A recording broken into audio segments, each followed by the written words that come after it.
ठरलं तर मग या मालिकेच्या आजच्या भागामध्ये प्रिया घरी येते, परंतु कोणाशी काही न बोलता ती तिची बॅग घेते आणि रूमच्या दिशेने निघून जाते.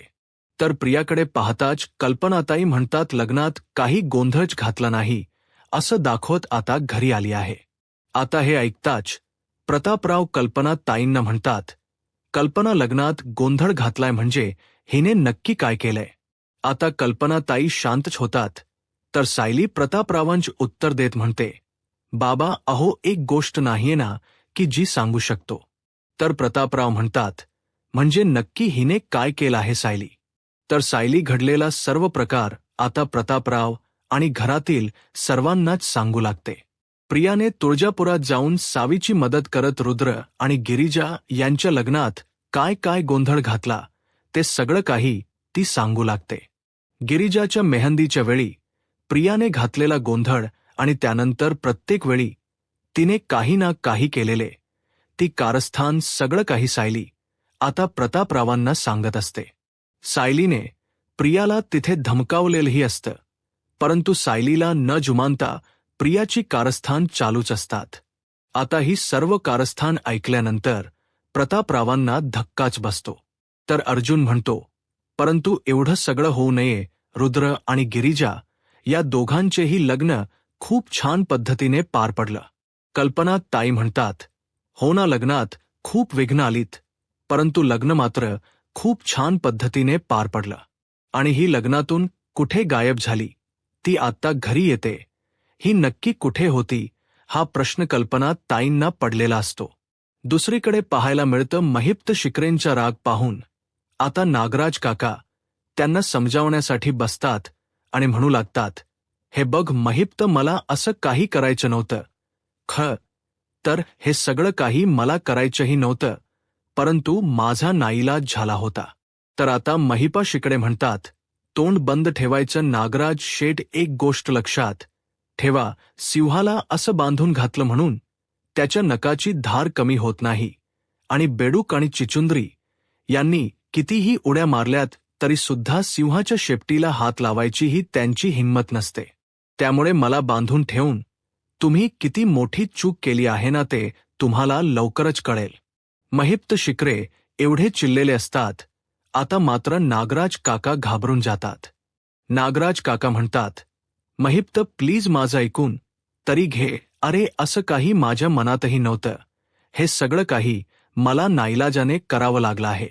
मला सांग, तू जर दादा किंवा सायली अर्जुनला सत्य सांगितलं असतं तर त्यांनी तुला जर पकडलं असतं आणि तू जर त्यांच्या समोर माझं नाव घेतलं असतं तर मीच तुला सुपारी दिली हे सत्य तू सांगशील याची मला भीती वाटत होती. आणि असं जर झालं असतं तर मी 25 वर्षाची घेतलेली मेहनत वाया केली असते. आता मात्र महिप्त शिकरे चिडतात आणि म्हणू लागतात, त्यातील 24 वर्ष मी तुमच्या पाठीशी खंबीरपणे उभा होतो. 6 महिने आपण तुमच्या भावाला कसं वरती पाठवायचं याचा प्लॅन करत होतो.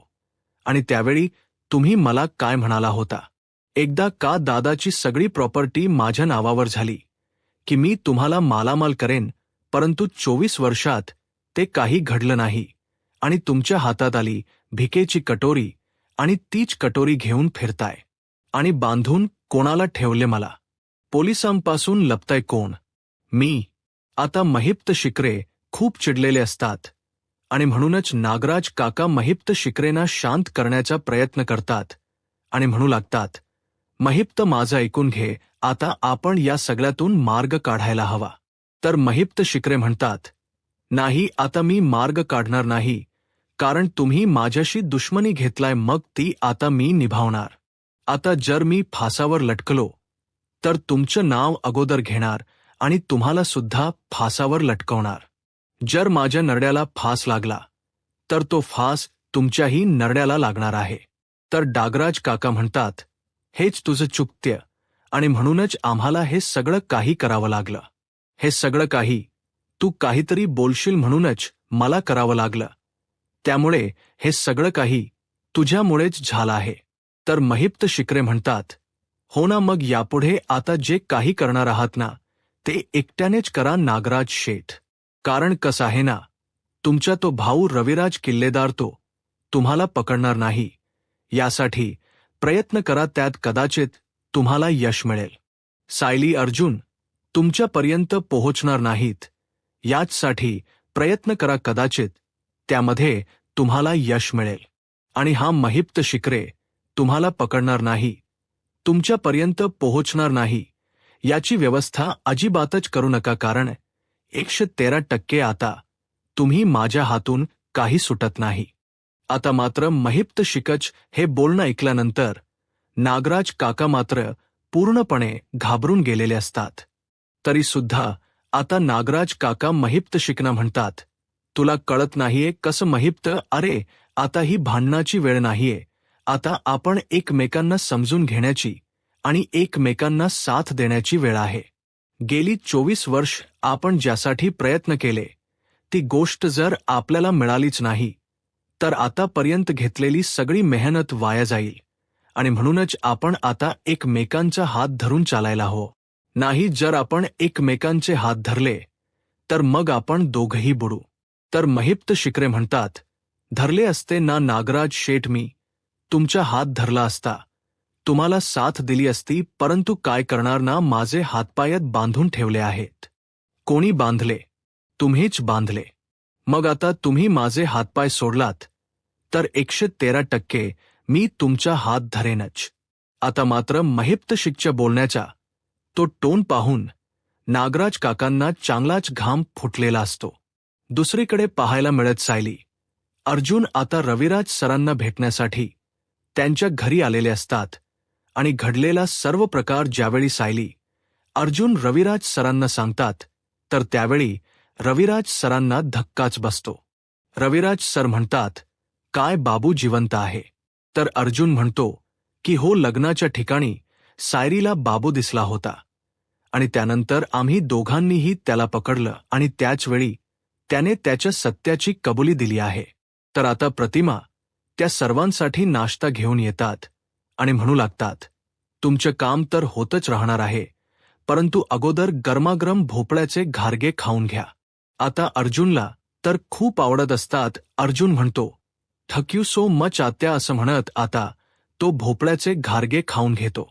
प्रतिमा आत्या म्हणतात, बरं ठीक आहे, तुमचं काम चालू असू देत, मी आलेच, असं म्हणत प्रतिमा आत्या तिथून जात असतात.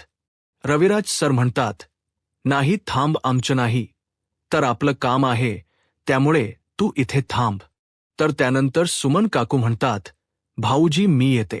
तर रविराज सर म्हणतात, नाही सुमन, तू सुद्धा इथे थांब, असं म्हणत सुमन काकू आणि प्रतिमा आत्या दोघांनाही ते तिथेच थांबवतात. तर त्यानंतर रविराज सर आता अर्जुनला म्हणतात, मग काय म्हणाला बाबू? तर अर्जुन म्हणू लागतो, बाबूने जी काही माहिती दिली ती खरंच खूप धक्कादायक होती.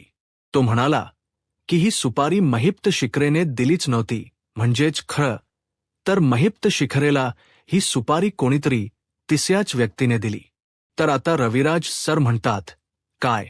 तर अर्जुन म्हणतो की हो, अशी कोणीतरी व्यक्ती आहे की ज्याने महिप्त शिखरेला सिनियर तुझं संपूर्ण कुटुंब संपवण्यासाठी सुपारी दिली होती. आता हे ऐकल्यानंतर रविराज सर आणि प्रतिमा आत्या यांना धक्काच बसतो. रविराज सर म्हणतात, परंतु हे कोणी केलं असावं ते नाव कळालं आहे का? सायली म्हणते, तेच तर काही कळालं नाही आणि म्हणूनच आम्ही तुमच्याकडे आलो आहोत. म्हणजे तुमच्या एखादा कोणी शत्रू होता का रविराज काका, की ज्याने हे सगळं काही केलं असावं? तर अर्जुन म्हणतो, म्हणजे एखाद्या केसमधील असा शत्रू की ज्याने हे सगळं काही सूड उगवण्यासाठी केलं असेल. तर रविराज सर विचार करतात आणि म्हणू लागतात, असे बरेच होते रे, त्यात जग्गू नावाचा पण होता. तो जाता जाता ओरडतही गेला होता की मी तुम्हाला सोडणार नाही. आणि असे दोघे तिघे होते, त्यांची त्याच दरम्यान सुटकाही झाली होती. कदाचित त्यातीलच कोणीतरी असू शकतं. तर अर्जुन म्हणतो, मग सिनियर, त्या सगळ्याचं रेकॉर्ड मला हवं आहे. त्यातून आपल्याला नक्कीच कळू शकतं की हे नक्की कोणी केलं आहे. आणि हे सगळं काही आता नागराज काकांनी ऐकलेलं असतं. तर सायली पुढे रविराज सरांना म्हणते, रविराज काका, आम्हाला तर वाटलं होतं की हे सगळं महिप्त शिकरेनी फक्त पैशासाठी केलं असावं, परंतु आमचा हा अंदाज खोटा ठरला. महिप्त शिकरेने हे फक्त पैशासाठी केलं नव्हतं, तर असं वाटते की ज्या व्यक्तीने महिप्त शिकरेला सुपारी दिली होती त्या व्यक्तीची आणि महिप्त शिकरेची मैत्री असावी, किंवा मग तुमच्याकडून महिप्त शिकरेच काहीतरी नुकसान झालं असावं. तर आता सायली, अर्जुनच्या बोलण्याचा रविराज सर विचार करू लागतात. तर इकडे सुमन काकूंच लक्ष नागराज काकांकडे जातो. इथे नागराज काकांचा चेहरा मात्र उतरलेला असतो, ते पूर्णपणे घाबरून गेलेले असतात. तर सुमन काकू मनाशीच म्हणतात, हे सगळं ऐकून यांचा चेहरा एवढा का उतरलाय? परंतु आता कोणाच्या काही लक्षात येऊ नये म्हणूनच नागराज काका पुढे येतात आणि सायली अर्जुनला म्हणतात, हाय, कधी आलात? तर अर्जुन म्हणतो, आत्ताच चालू आहे. आता नागराज काकांना आलेलं पाहून सुमन काकू घाबरून गेलेले असतात. त्या शांतच उभ्या असतात. आता सायली त्यांच्याकडे पाहते आणि विचारते, सुमन काकू, काय झाले? तुम्ही कसला विचार करताय? तुम्हाला या काही संदर्भात आठवतं का? म्हणजे या अपघाताबद्दल किंवा या अपघाताबद्दल तुम्हाला काही माहीत आहे का? आता मात्र नागराज काका घाबरतात. तर सुमन काकू घाबरतच म्हणतात, नाही, मी कुठे कसला विचार करते आणि मला कसं काय आठवेल? मला तर काहीच आठवत नाहीये. सायली म्हणते, बरं ठीक आहे. तर नागराज काका म्हणतात, मध्ये असं अचानक अपघाताचा विषय का निघाला? म्हणजे आता वहिनींची स्मृतीही परत आली आहे. त्यांना सगळा भूतकाळ आठवतोय. तन्वीही मिळाली आहे आणि तरीसुद्धा या अपघाताच्या आठवणी कशासाठी? सगळं काही पुसून टाकाना काय?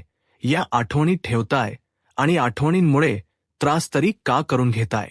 तर सुमन काकू नागराज काकांना म्हणतात, अहो, तुम्ही आत्ताच घरी आलाय ना, तुम्हाला फ्रेश व्हायचं असेल, चला मी तुम्हाला नॅपकिन देते. नागराज काका म्हणतात, सुमन, अग सायली, अर्जुन कितीतरी दिवसानंतर आपल्या घरी आले आहेत. मग मला त्यांच्याशी गप्पा मारू देत. किती दिवस झालेत मी त्यांच्याशी गप्पाही मारले नाहीयेत, त्यामुळे मी नंतर फ्रेश होतो. परंतु त्याचवेळी रविराज सर म्हणतात, तू सुद्धा खूप उशिरानेच घरी आलायस नागराज, मग जा फ्रेश हो, कारण त्यानंतर मलाही तुझ्याशी काही महत्त्वाचं बोलायचं आहे.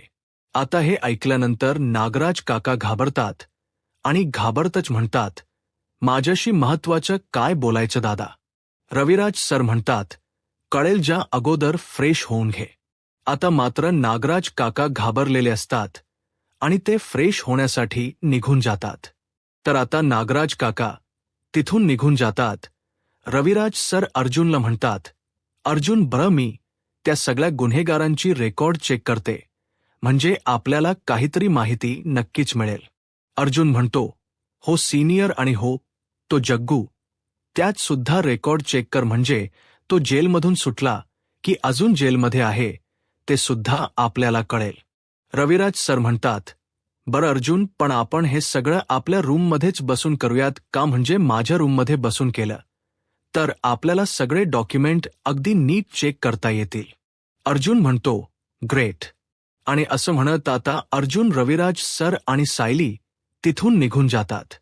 तर आता प्रतिमा, आत्याही तिथून निघून जातात. इकडे मात्र सुमन काकू विचार करत असतात. सुमन काकू मनाशीच म्हणतात, बरं झालं हे सर्वजण रूममध्ये निघून गेलेत, म्हणजे पुढची काही चर्चा आता यांच्या कानावर तरी पडणार नाही. परंतु मलाही कळत नाही नक्की या सगळ्याशी यांचा काय संबंध असेल. हे फक्त महिप्त शिकरेला ओळखतायत किंवा महिप्त शिकणेसोबत यांची मैत्री आहे, की या सगळ्याशी यांचाही काही संबंध आहे? या सगळ्या केसशी, या अपघाताशी यांचा काही संबंध तर नसेल ना? सुमन काकूंच्या मनात प्रश्न निर्माण झालेला असतो. आता सुमन काकू रूममध्ये निघून येतात. इकडे नागराज काका फ्रेश होतात. तर त्याचवेळी सुमन काकू रूममध्ये येतात. सुमन काकूंना पाहताच नागराज काका सुमन काकूंना म्हणतात, चहा आणलायस का माझ्यासाठी? सुमन काकू नागराज काकांवर खूप चिडलेले असतात. त्या म्हणू लागतात, मी चहा नंतर घेऊन येते. परंतु त्या अगोदर मला तुमच्याशी काही बोलायचं आहे. नागराज काका म्हणतात, तुझं काही ऐकून घेण्यात मला इंटरेस्ट नाही. सुमन काकू म्हणतात, अहो ऐकून तरी घ्या. तर नागराज काका म्हणतात, म्हणालो ना की तुझं काही ऐकून घेण्यात मला इंटरेस्ट नाही. तर सुमन काकू काही न बोलता प्रश्न विचारत म्हणतात, मला एक सांगा, महिप्त शिखरे कुठे लपला आहे हे तुम्हाला माहीत आहे ना? आता सुमन काकूंचा हा प्रश्न ऐकल्यानंतर नागराज काकांना धक्काच बसतो. नागराज काका उडवाउडवीची उत्तर देत म्हणतात, मला कसं माहीत असेल माझं काय संबंध? सुमन काकू म्हणतात, तुमच्या काय संबंध अजूनही? तुम्ही त्याच्या संपर्कात आहात अजूनही. तुमची आणि त्यांची मैत्री आहे आणि म्हणूनच मला वाटते की तुम्हाला माहीत आहे की महिप्त शिखरे कुठे आहे. आता मात्र नागराज काका चिडतात आणि सुमन काकूंना म्हणतात, देवाने जीभ दिली आहे म्हणून बोलायचं नाही. तुला तर मी अगोदरच सांगितलं आहे, माझा आणि महिप्त शिखरेचा काही संबंध नाही. सुमन काकू म्हणतात, अहो मग तुम्ही एवढे घाबरलात का? तुम्ही माझ्या प्रश्नाचं उत्तर का देत नाहीयेत? आता मात्र नागराज काका म्हणतात, नाही, तू अशी ऐकणार नाहीस. असं म्हणत नागराज काका सुमन काकूंच तोंड पकडतात आणि म्हणू लागतात, तुझी आता जीभ जास्तच चालायला लागली आणि जास्तच पुढे पुढे करायला लागलेस नाही. तुला असं कळणार नाही. हे सगळं काही तू मुद्दाम करतीयस ना? मला सांग, तू आत्याकडे ठाण्याला मला का पाठवलं होच? मुद्दाम पाठवलं होच ना? आणि त्यानंतर आत्ताही सर्वांसमोर मला तू म्हणालीस की फ्रेश होण्यासाठीचा हे सगळं काही कशासाठी? मुद्दाम करतेस ना? तू बोल सुमन, हे सगळं काही तू मुद्दाम करतेस ना? असं म्हणत नागराज काका सुमन काकूंचा छळ करत असतात, त्यांना त्रास देत असतात. सुमन काकू म्हणतात, नाही, मी हे सगळं मुद्दाम करत नाहीये. त्या स्वतःला वाचवण्याचा प्रयत्न करत असतात. परंतु नागराज काका रागानेच त्यांना दरवाजावर फेकून देतात. कपाटाच्या दरवाजावर फेकल्यामुळे सुमन काकूंच्या हाताला मार लागतो.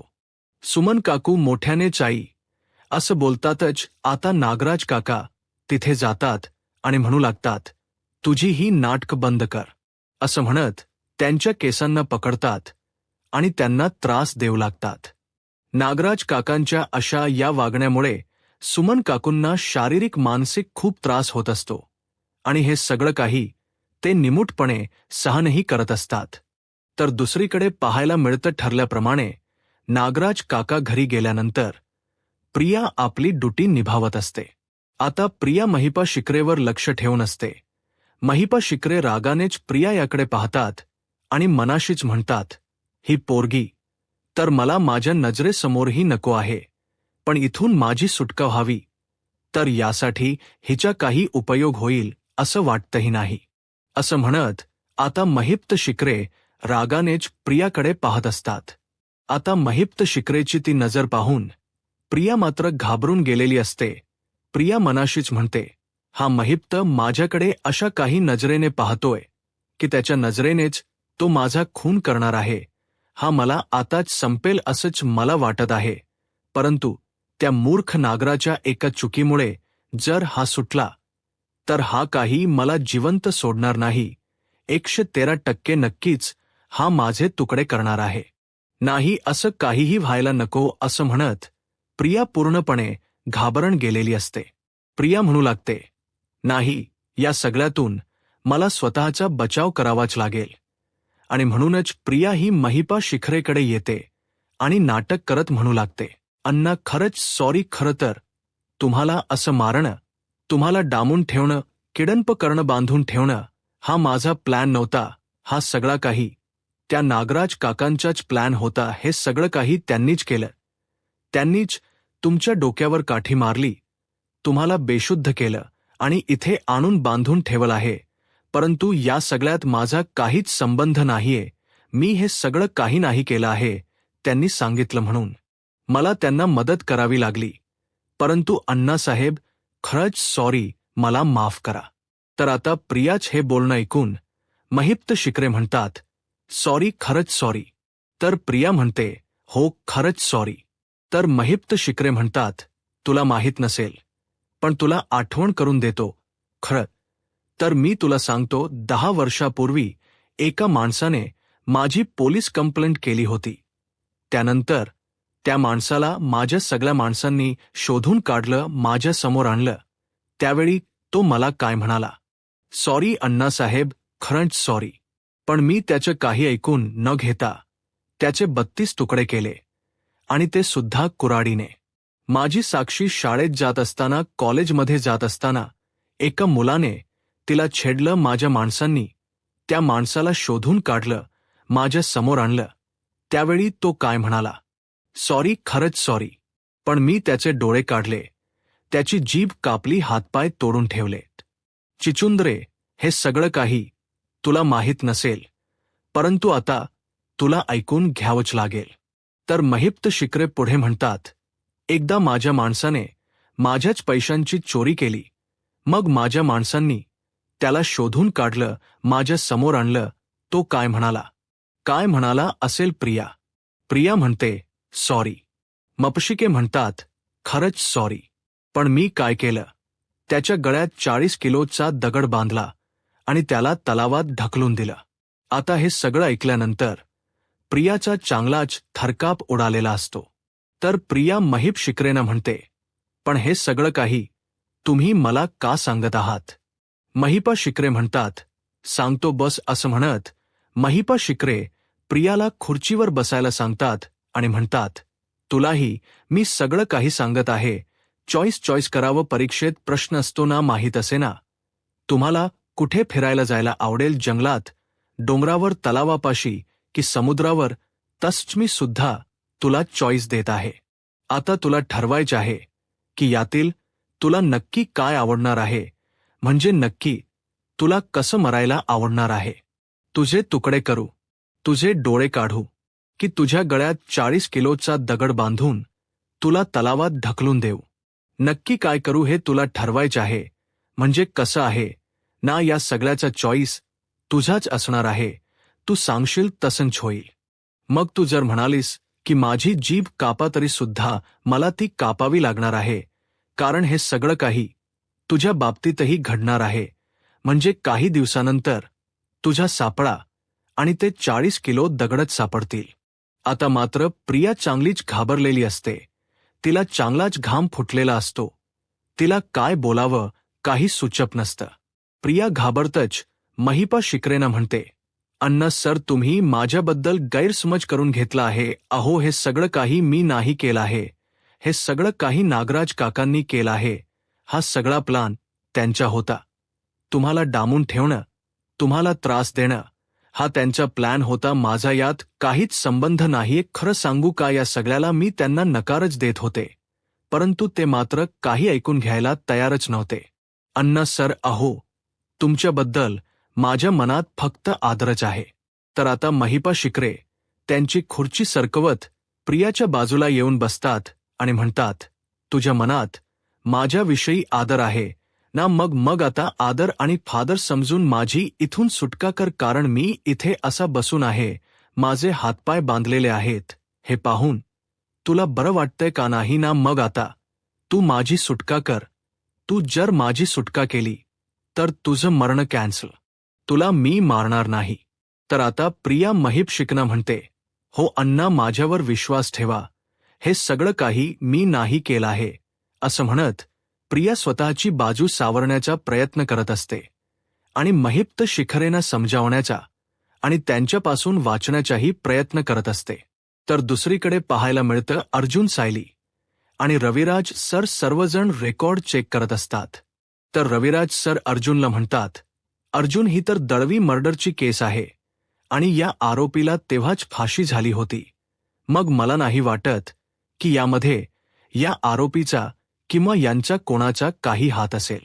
तर आता सायली विचार करते आणि म्हणू लागते, रविराज काका, परंतु ज्यावेळी तुमचा ॲक्सिडेंट झाला त्यावेळी तर हे सर्व आरोपी जेलमध्येच असतील ना? म्हणजे जेलमधून सुपारी देता येतेच, जेलमधूनही हे सगळं काही करत असतील.